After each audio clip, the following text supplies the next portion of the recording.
Yes, everybody, Russ and the West Ham Network.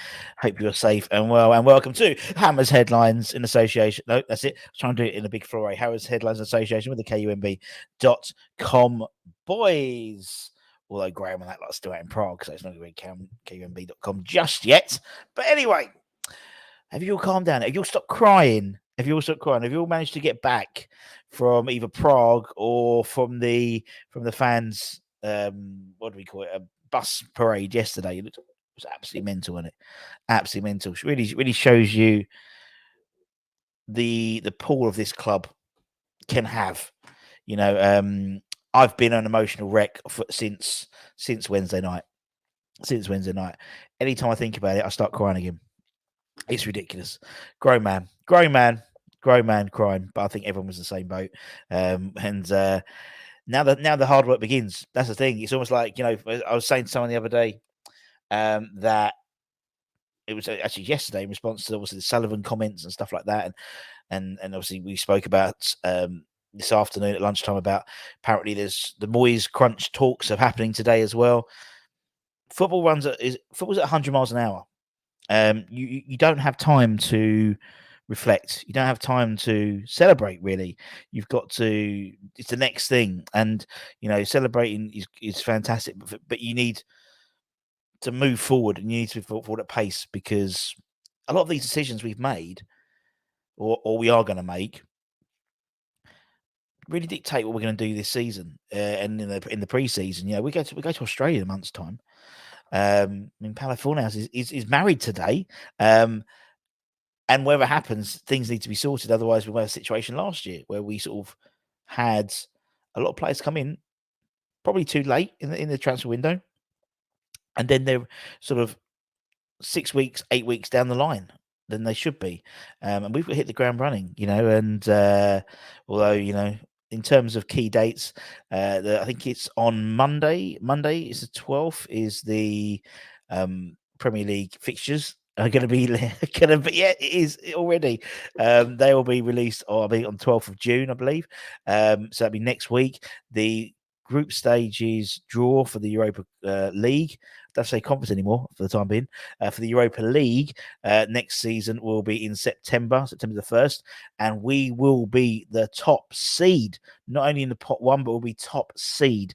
Whoever wins the conference goes automatically into that top seed, regardless of their coefficient score. So we go above the likes of Liverpool and Villarreal and Real Betis, and obviously they go through all the current qualifications, you know, for the Champions League, and things drop down and people go up and that type of thing. But in terms of those who are already qualified, likes of Brighton, Liverpool, Real Betis, Villarreal, I think Leverkusen as well. So we're top. We are top already. Anyway, and Divine Embalmer's got more trophies than Harry Kane. So let's start. Let's talk about some transfer rumours, because things need to happen, and they need to happen pretty sharpish. And maybe they've already started. We've obviously been talking about lots of players. We've identified players that we'd like to sign, maybe from the relegated guys, or maybe our transfer targets this season. And one of them that continually comes up is Harvey Barnes. Now, according to several sources, including the Telegraph today, he will be the first player we want to sign in the transfer window. He's one of our main players that we've identified that will potentially use the Declan Rice money as a top target for the East London club. He's personally had a good season. You know, 13 goals in 34 appearances. Obviously, Leicester can't afford to keep him, basically, following obviously the relegation to the Championship. And you know, the fact is, because we have had this success and we're in Europe as well, it makes us a very attractive proposition. And I think that's something that we didn't necessarily think so much. But when we're looking at who we're competing against for a lot of these players, you know, the fact is we're in the Europa League makes a massive difference. And considering, you know, the likes of Spurs and Villa are looking at Harvey Barnes as well as Newcastle, to be fair. But it does give a little bit of, obviously, Newcastle in the Champions League, we're in the Europa League, Villa in the Conference League. and then there's Tottenham. So we've got a lot of people to contend with, but apparently he's our one of our top targets for the summer. Leicester set a price of £40 million, but relegation may have forced them to accept less. Apparently, we're tipped to submit an open offer of about 30 million. Obviously, he left wing mainly. We'll probably do a piece about him if it starts hotting up in terms of that pursuit of Harvey Barnes. But he could give a lot of dribbling skills, pace on that left-hand side, which so we don't necessarily have. It may mean potentially moving Benny into the number 10 slot as well, which is something that I know Anton's particularly keen to do. We do have sort of that pacey outlet, so to speak, on the right-hand side, but not so much on the left-hand side. Benny's not blistering, and I think Harvey would give us definitely some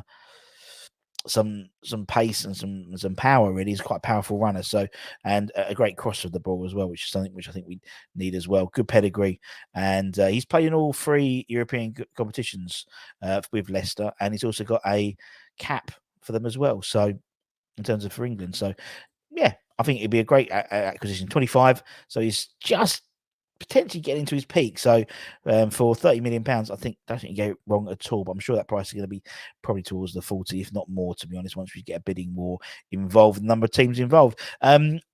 According to ex-WHU employee, we have identified Edson Alvarez as the man we want to replace Declan Rice in that defensive midfield position. Not saying he's a complete like for like, not at all.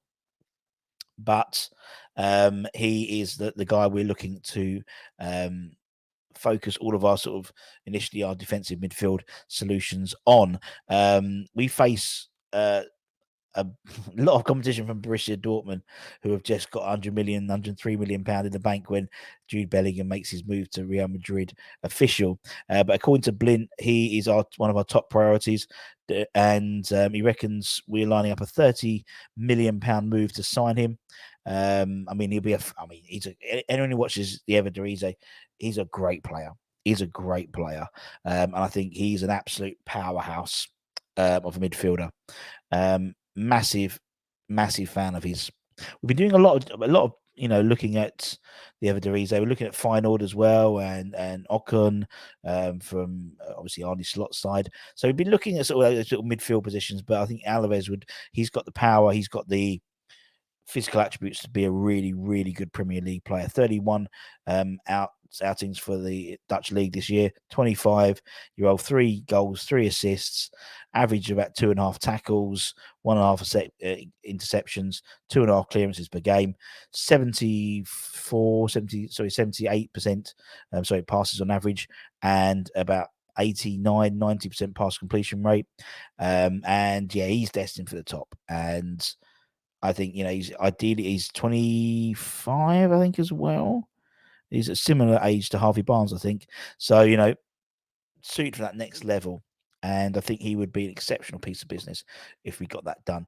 And for £30 million, I think you'll be looking at a bit more, because we know that Dortmund have got the money in the bank, and they'll be competing very, very, very, very highly with us for Alaves, but we'll keep an eye on that one. And lastly, we'll go to Germany. We'll stay in Germany.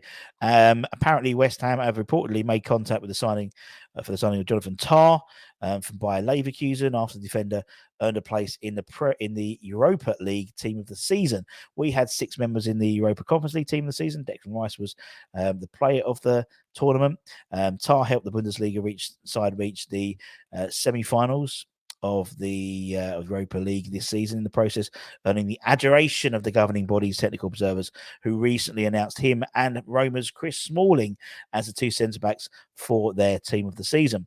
Obviously, we go into the Europa League next year as top seeds for the draw, as you mentioned, and it's a competition which Tah has already clearly proven himself in. According to several sources in Germany, the latest being Sky Sports Deutschland, West Ham have now made an inquiry about his availability.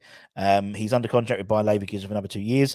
Besides, there's an €18 million release clause, so about 15 million quid, say 16 million for cash in his current deal.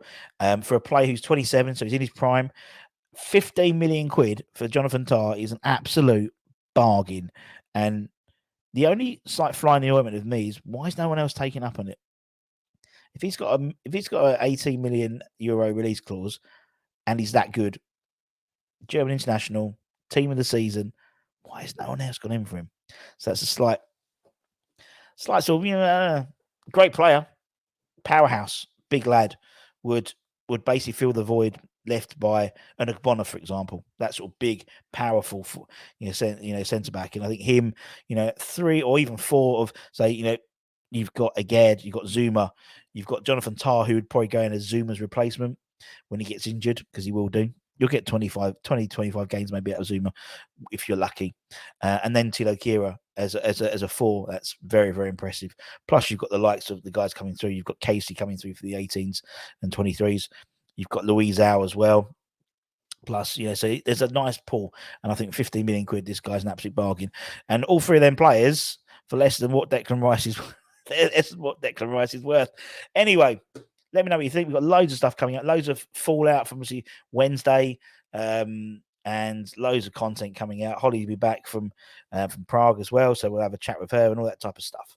So anyway, take care, stay safe, stay warm, stay humble, have a lovely weekend, enjoy the nice weather. Hopefully the thunderstorms won't dampen it too much in the UK, wherever you are, and I'll see you guys very soon.